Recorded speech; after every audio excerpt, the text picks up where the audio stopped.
ఒక ఏనుగు సరస్సులో స్నానం చేస్తూ ఉండగా సడన్గా ఒక మొసలి దాడి చేసింది.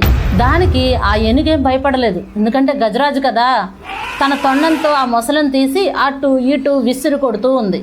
కానీ ఆ మొసలి కూడా చాలా శక్తివంతంగా ఉంది, ఎందుకంటే నీరు దాని స్థానబలం. అనేక మార్లు పదే పదే దాడి చేస్తూనే ఉంది ఆ మొసలి. ఈ గజరాజు దాన్ని విసిరి కొట్టి అలసిపోయి నీరసించిపోయి, ఇక నాలో శక్తి లేదు, నాకు బలం లేదు, నేను ఈ మొసలిని ఎదిరించలేను అని ఎప్పుడైతే గమనించిందో, ఆ గమనించిన ఆ క్షణం తను మొరపెట్టి శ్రీ మహావిష్ణువును పిలిచింది. అది పిలిచిన వెంటనే పరుగున ఆ శ్రీ మహావిష్ణువు వచ్చి మొసలిని సంహరించి ఏనుగును ఏ విధంగా రక్షించాడు అన్న సంగతి మనందరికీ గజేంద్ర మోక్షం ద్వారా తెలుసు.